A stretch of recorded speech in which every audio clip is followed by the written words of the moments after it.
We class any change direction programme here at Northumbria as a course that you would study at postgraduate level, that you haven't necessarily studied the same discipline at undergraduate level. The change direction courses at Northumbria, as Rachel mentioned, are very much there for students who potentially had a change in heart.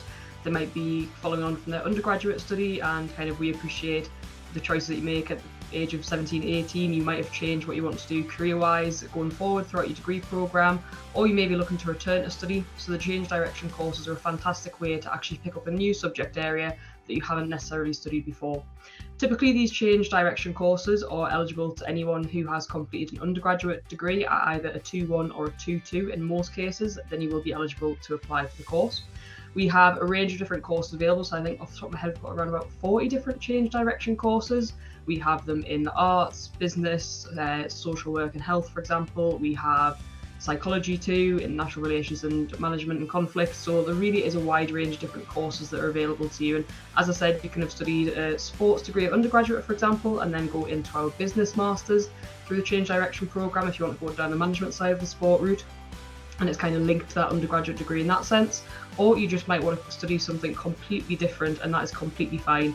Everything included, as I'm sure our academics will mention, in the change direction courses is of a level that anyone joining the programme is able to study it without struggling and having to need that prior knowledge from the undergraduate degree programme. So that's why we have that list of change direction courses available. I'm sure Erin will pop it in the chat shortly, but if not, I can get you the link. And we've got a really useful list on our website of all the different change direction courses.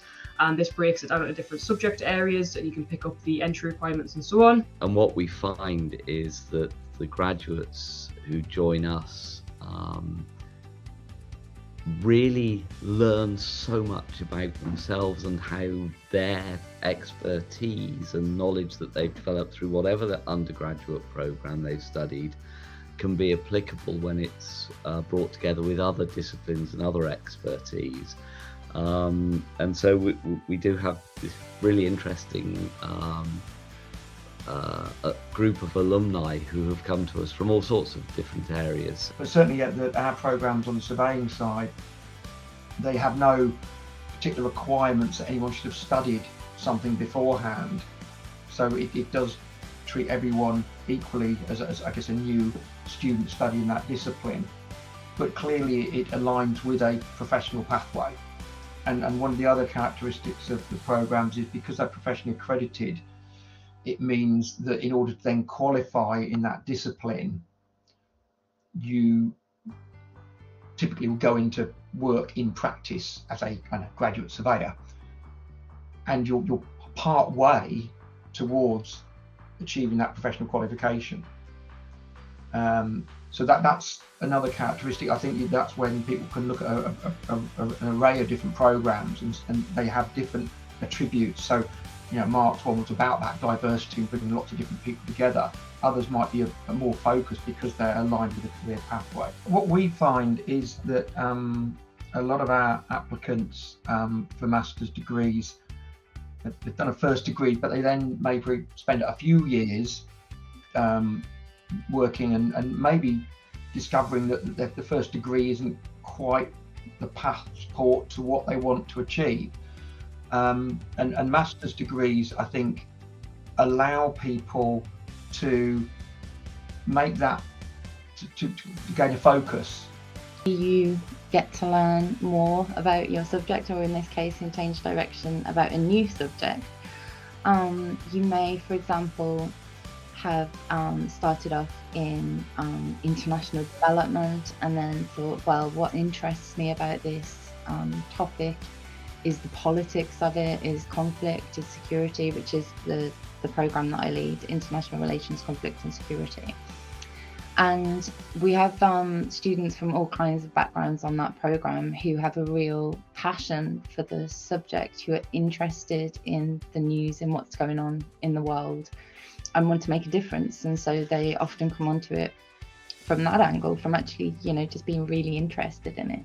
And it gives you the opportunity to study something that you really enjoy and are really interested in. I started my undergrad, that was in film and television production, so it's a very practical, hands-on course. I then decided that I really enjoyed my degree, but I wanted to kind of go a bit more into like the charity sector. Found the international relations, conflict and security masters, and it really interests me, particularly during the time it was like kind of the peak of like COVID, and I thought kind of it was very interesting. So studied that, very different degree though. It was very much more kind of that academic side, a lot more kind of research based, which was really interesting, but it was very different to my previous degree. But although I was really quite anxious about starting something that, you know, I was quite conscious that a lot of other students might have come from a background in social science, but actually that wasn't the case at all. It was like a really good spread of students, all coming from like different disciplines. So it actually made, like when we were having like discussions in the seminar, it made it really interesting hearing like other kind of disciplines coming in and other people's inputs. But yeah, it was really fantastic actually. I got a lot of support for my dissertation. I'd never written a dissertation before, so they did put on like separate sessions for those students, because there was quite a big chunk of us actually that hadn't. Like the Northumbria Library also has like study skills sessions, so I attended a few of them to kind of brush up on referencing and researching and just making the most of like what was on offer by the uni. But yeah, it was really good, and I think the academics as well, what I really liked was it was really applied to kind of job prospects. So it wasn't just like lots of just essays and essays. It was like group research presentations. It was like writing reports that would be like presented to like politicians, or risk assessments. It was like really applied to the course and like the jobs that you could go on from that.